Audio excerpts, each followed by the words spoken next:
Olá pessoal, sejam bem-vindos a mais uma aula. Essa é a aula 2, certo? Da disciplina de programação, de algoritmos de programação 3. E nessa aula, o tema dela é Introdução à linguagem Java, revisando estruturas de controle e de repetição. Então, não iniciando nem mesmo pela seção 1, iniciando aí pela seção 0, a gente tem Java, Hello World. Então, aqui eu vou abrir a nossa ferramenta de trabalho Eclipse, certo? Espero que vocês tenham conseguido instalar. Caso contrário, entrem aí em contato comigo pelo e-mail e a gente vê o que é que a gente pode fazer. Aqui eu vou iniciar um novo projeto, então File, New, Java Project, e aí eu vou colocar aqui o nome. No caso eu já tinha aqui uma aula 2, certo? Quando eu estava testando, mas eu vou colocar aqui exercícios aula 2.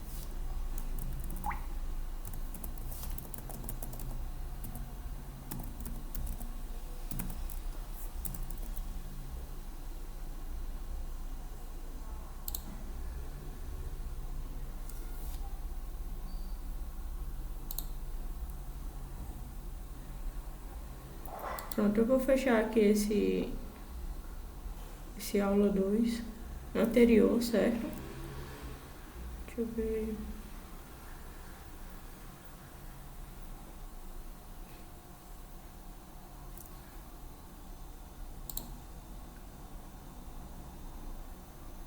Pronto, na verdade vocês podem colocar aqui o delete, mas ele só vai deletar aqui do espaço de trabalho. Então, aqui ele já criou pra gente um ambiente com a pasta src, certo? Então eu vou criar aqui um novo. Vamos ver aqui. Pronto, eu vou criar aqui uma nova classe e aí eu vou dar o nome pra ela de main, certo? Vai ser a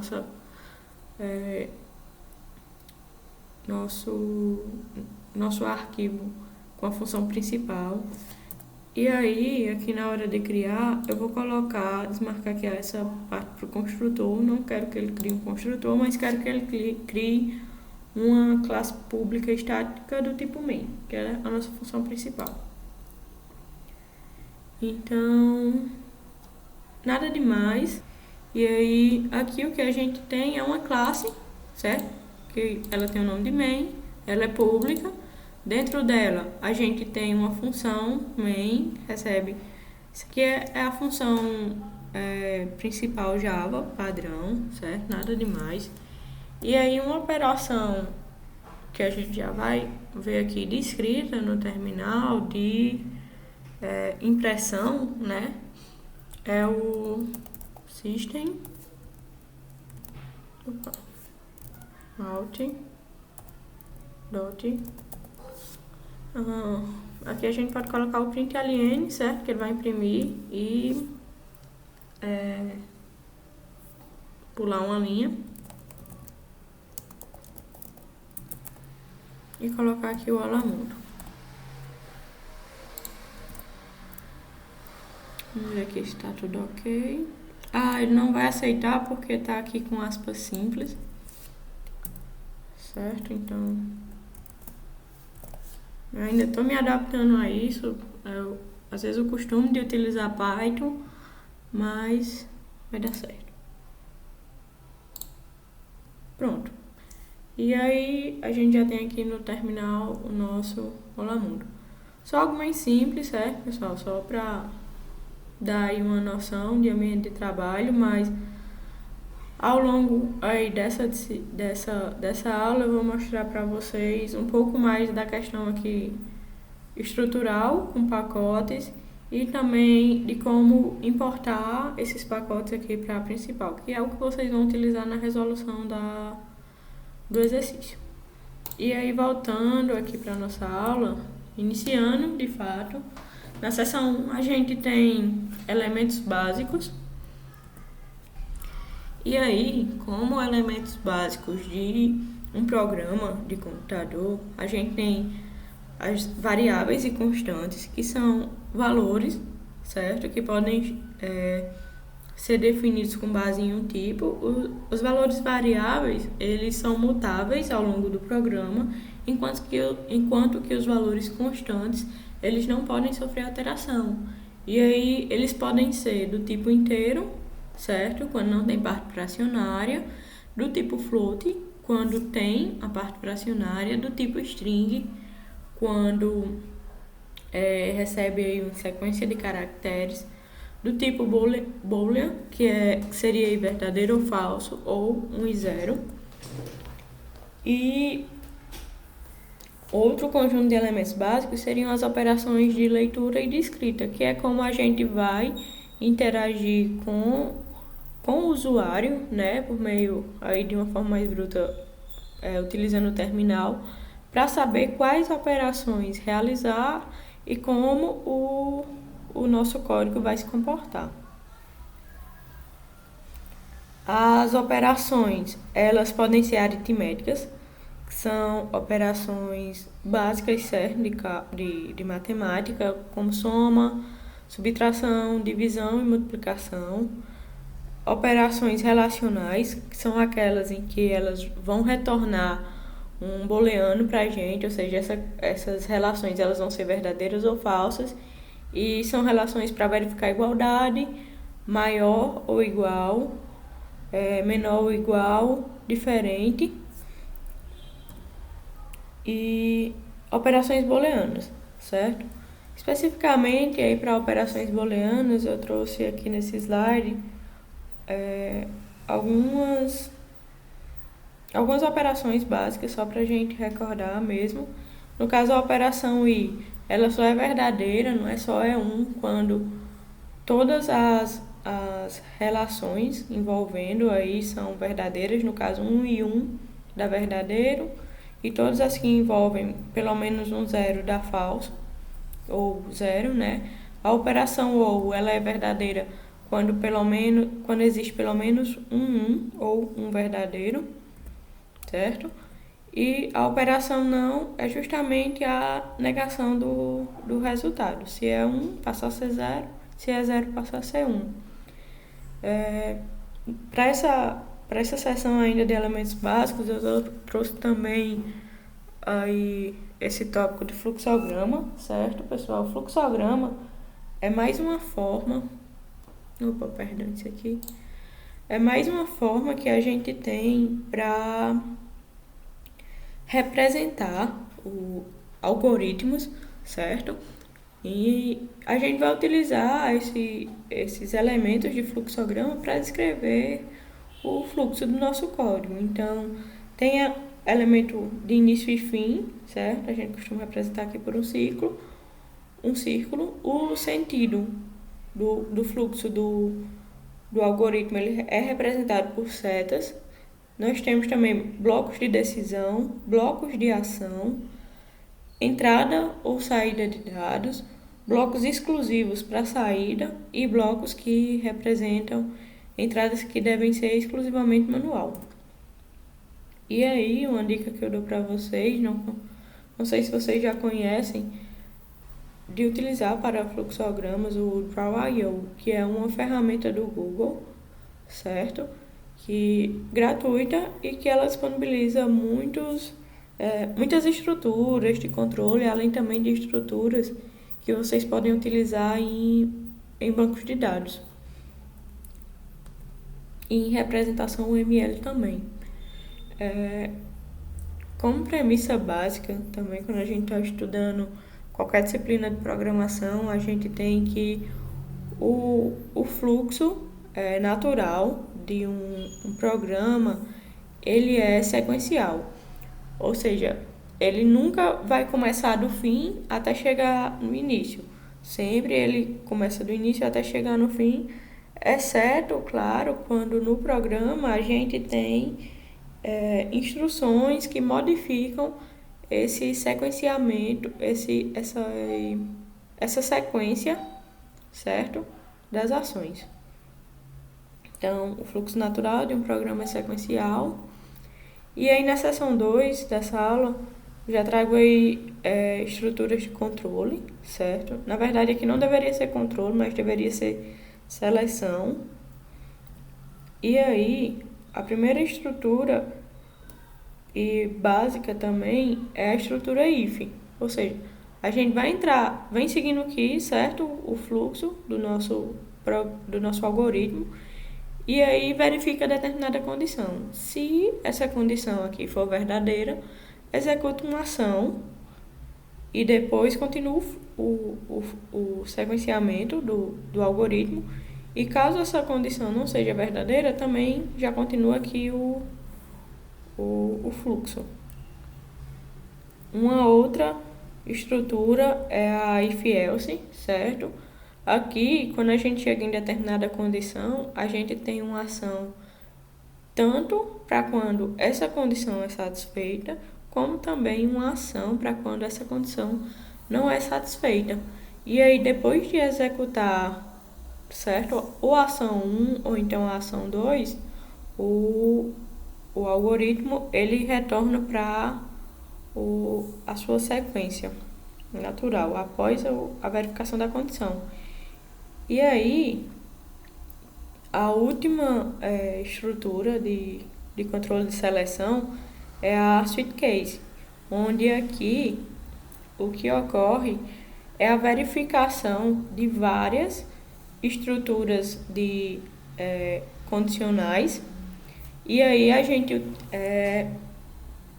com base na variável, certo? No valor da variável do switch, a gente vai escolher. É um caso 1, é um caso 2, e podendo ter aí vários casos, certo? N casos.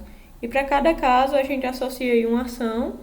Se não for atendido nenhum caso, a gente pode definir ou não uma ação alternativa. E aí depois de sair dessa estrutura, novamente o algoritmo ele continua no seu fluxo natural. Partindo já para estruturas de controle de repetição, a gente tem, como o próprio nome sugere, são estruturas onde elas estão em um ciclo. A primeira estrutura que a gente vai ver é a estrutura while. E aí nessa estrutura, ela lembra um pouco a estrutura de seleção if, mas se vocês observarem, compararem aí nos fluxogramas, na estrutura if, o que a gente tinha após verificar a condição era que o algoritmo ele já vinha aqui para o fluxo natural. E nesse caso, o que a gente tem é que após verificar a ação, ele retorna novamente para o bloco de verificar a condição. Se essa condição for aceita novamente, ela continua executando essa ação indefinidas vezes, até que a condição não seja mais satisfeita. Parecida com a estrutura anterior, nós temos aí a do while, mas nessa estrutura o que ocorre é que a ação ela é executada antes da condição ser verificada. E nisso ela é executada pelo menos uma vez. Ou seja, eu venho aqui no meu fluxo, certo? E aí executo a ação, verifico a condição. Se ela não for satisfeita, continuo. Mas se ela for satisfeita, ela é executada novamente e aí eu verifico a condição. E isso sucessivas vezes. Por fim, a nossa última estrutura de repetição é a estrutura for, onde nessa estrutura aqui a gente tem um contador associado a ela. Então, antes de entrar nela, esse contador ele é iniciado e aí é verificado se uma condição se uma condição ela é aceita. Se ela for aceita, é executada uma ação e o contador avança novamente. E aí percebam que quando eu volto para verificar minha condição novamente, ela não volta a um bloco antes de iniciar o contador. Até porque o reiniciar aqui esse computador iria fazer com que o meu código ele ficasse em loop. E a gente não quer isso, certo? Então, retorno aqui para a condição, verifico se a condição ela é aceita ou não, e aí o compilador, certo? Ele vai decidir se ele continua naquele laço de repetição ou não. Nós temos também, ainda nessa aula, a apresentação de algumas estruturas de dados básicas, que são vetores e matrizes. E aí, para a parte de vetores, a gente vem com essa pergunta: qual é a motivação em se utilizar vetores? Até agora, a gente viu que é possível definir valores com variáveis ou com constantes de variados tipos, certo? Inteiro, float, string. Mas qual é a motivação de se utilizar um vetor? Um vetor, ele é utilizado quando a gente tem muitos dados que são do mesmo tipo e que são para um mesmo intuito. Então, várias vezes é mais viável para a gente, até por questão de organização de código, estruturar os nossos dados nessas estruturas de dados para trabalhar com eles do que deixar tudo avulso. Por exemplo, aqui nós temos um vetor com 10 posições, mas vamos imaginar que fosse um vetor com 12 posições, que é a quantidade de meses no ano. Então, para cada mês correspondente, o meu algoritmo ele poderia estar realizando alguma tarefa. Isso é mais viável para a gente criar esse vetor do que ter uma variável correspondente para cada mês, sendo que a gente pode utilizar até mesmo esse vetor em um laço for, percorrendo, certo? Cada posição. Imagino que vocês já devam ter visto isso na disciplina de algoritmo de programação 1. Então, a gente percorre os índices desse vetor e aí consegue acessar o valor correspondente a cada mês. E aí, uma outra observação aqui nesse slide é que vetores eles também são conhecidos como variável composta homogênea. Por quê? Porque ela se trata de uma variável e ela é composta por ter mais de por ter a capacidade de armazenamento de mais de uma variável normal, por assim dizer. E homogênea porque essas variáveis aqui, elas são do mesmo tipo. E aí, compreendendo o conceito de vetor, o conceito de matriz se torna mais fácil, porque matriz ela é apenas um conjunto de vetores. Então, se vetores é um conjunto, uma variável composta homogênea por aquelas variáveis que a gente já viu, ou inteiros, ou float, string, a matriz ela é uma variável composta também, mas composta por vetores. E aí, a gente traz ainda nessa aula, na seção 5, o conceito de modularização ou de subalgoritmos. E o que é modularizar, né? É criar módulos que eles são funcionais e que são utilizados pela função principal, pela nossa main. A principal contribuição em criar esses módulos é diminuir código, certo? Permitir diferentes fases de detalhamento do nosso código, ou seja, a gente especifica, essa parte aqui é só para validação de dados, essa outra parte é para verificação de condições.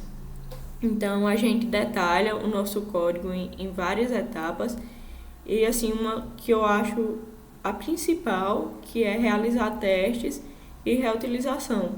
Ou seja, imagina, às vezes, você ter ali uma validação em vários campos, certo?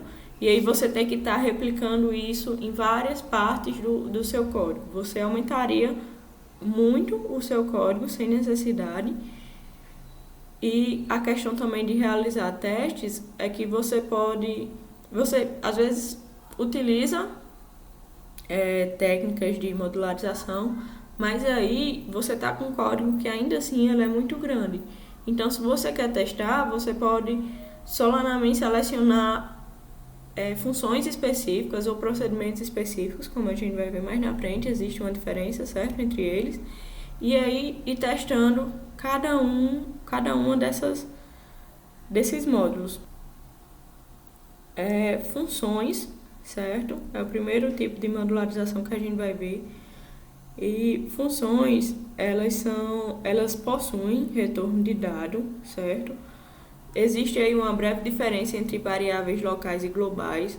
Às vezes a gente cria uma função, certo? Que ela recebe determinado argumento, ou então que ela tem variáveis, que a gente cria variáveis ali dentro dela. E aí essas variáveis locais, por mais que elas tenham o mesmo nome que variáveis globais, elas são diferentes, certo? Elas não são as mesmas, tanto que se a gente realiza modificação nas variáveis locais, as globais elas não sofrem nenhuma modificação. O nome da variável o nome é uma variável de expressão, isso justamente pelo fato dela retornar dados ou dela retornar algum valor.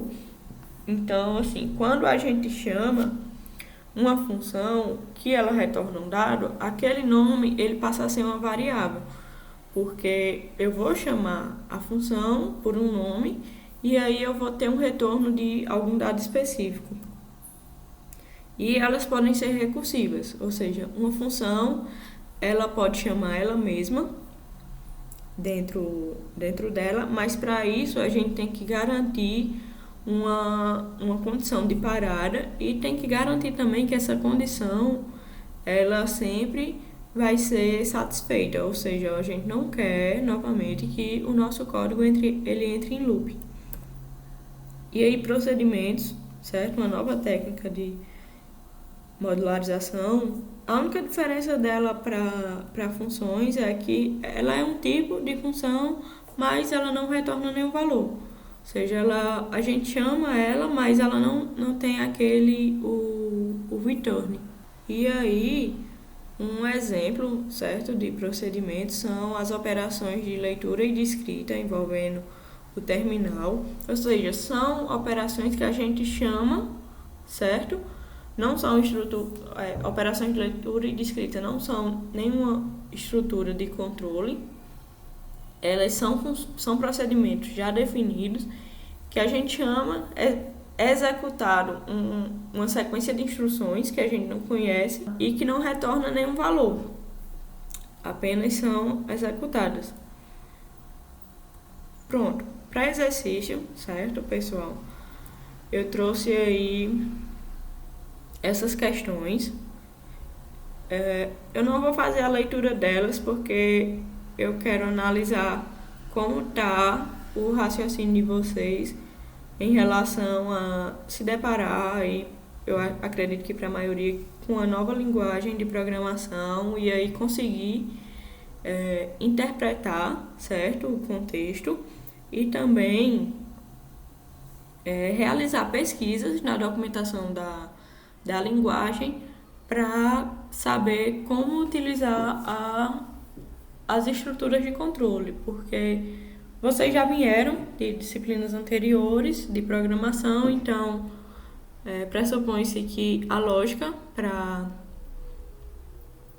programar vocês já adquiriram aí ao longo dessas disciplinas, então eu quero avaliar isso, mas se vocês tiverem qualquer dúvida, vocês podem entrar em contato comigo, certo? Pelo e-mail. E aí eu tentarei responder o mais breve possível e fico no aguardo. Pronto. E aí eu deixo o meu e-mail institucional. Agora eu vou mostrar para vocês um pouco mais de como eu quero que o projeto seja estruturado, certo? Utilizando aqui o Eclipse. Pronto, aqui, pessoal, a gente já no nosso Olá Mundo, certo? Então, para criar um novo pacote, vamos ver aqui, vocês vêm aqui em novo pacote, certo? E aí Vamos lá. A gente vão ter lá exercícios de seleção, de repetição, de estrutura de dados. Então, eu quero que vocês realizem também essa segregação, certo? Definam esse tipo de exercício aqui é de seleção, esse tipo é de modularização. Então, eu vou tentar avaliar isso aí também. Criei aqui, certo? Um novo pacote. E aí, vou criar aqui uma nova classe. Não vou iniciar aqui com main, porque a gente já tem. Essa parte aqui do construtor agora não, também só quando a gente voltar mais para a parte de PO mesmo. E aí, como nome, por exemplo, eu identifiquei que o exercício 0, ele é do tipo seleção. Então, finish, pronto, aí criei aqui. Aí aqui, vocês vão definir a função, certo? Pronto, para o exercício 1, vou colocar a resposta. Se o exercício precisar de entrada de dados do usuário, vocês podem chamar por aqui, certo? Se for o exercício, sei lá, de repente de alguma conta que vocês queiram testar, vocês podem definir também valores aqui. Existem várias formas de você definir um algoritmo. Se envolver interação com o usuário, vocês vão ter que pesquisar aí funções para buscar os dados aqui no terminal. Se não, se for algo mais direto, vocês podem definir aqui. Vamos ver aqui, pronto. E aí, mostrando como a gente chamaria isso aqui lá na main.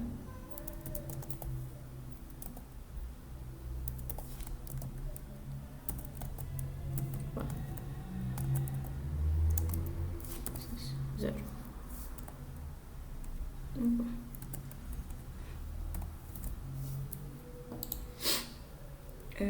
Vindo aqui para main, a gente vai dar aqui um import, seleção, e aí eu poderia selecionar um específico, ou caso tenha, no caso aí, né, mais de um, chama aqui, boto asterisco, significa que eu estou chamando todos. E aí aqui, depois do Olá Mundo, eu vou criar um exercício 0, certo? É como se, quando eu coloco aqui exercício 0, que é o nome dessa classe, só copiar, só para ter certeza. Opa. E aí eu vou colocar aqui 0, recebe.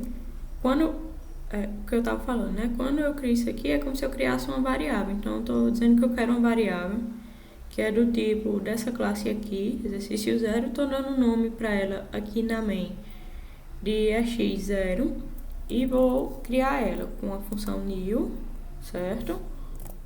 Coloco o nome da classe novamente, abre e fecha parênteses. E aí, para chamar ela aqui, não é para chamar a resposta, é x0 ponto resposta. Já me vem aí o método. Então, ok, pronto. Olá Mundo, que é a nossa função daqui. Criei aqui uma instância de exercício 0 e chamei a resposta. E aí, quando eu chamo, ele realiza tudo que está aqui nesse método, certo? Então, vamos lá. Aqui, pronto, outros pacotes. Alguns básicos, certo? Se vocês identificarem mais, por exemplo, isso aqui é de um comando básico, isso aqui não consegui identificar, vocês podem criar pacotes também não identificáveis. Eu só quero mesmo avaliar quão aguçados vocês estão com essas questõezinhas básicas aí de programação. Então, aqui o novo pacote seria repetição.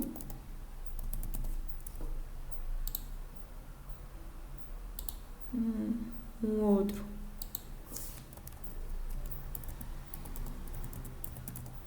Modularização. Vamos lá.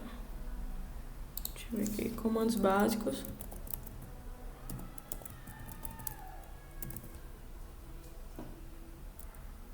Ele não deixa com traço, então underline. Pronto. E aí, aqui, pessoal, novamente, né? Só lembrando. Para criar o arquivo Java do tipo classe, certo? Quando vocês vão responder aí as questões, definir a lógica de programação, a gente clica aqui em classe, coloca do tipo pública, porque aí a gente vai conseguir chamar lá na principal e define aqui. Exercício aleatório, certo? Colocar 00. Pronto, já criei. E aí, ao terminarem o exercício, vocês vão me enviar. Se vocês não tiverem dúvida, não mandem e-mail, né? Se tiverem dúvida, vocês entram em contato comigo. Se quiserem responder, que a gente responda alguma dessas questões na aula, a gente vê na próxima aula síncrona. Então é isso, pessoal. Nossa aula acaba aqui e até a próxima.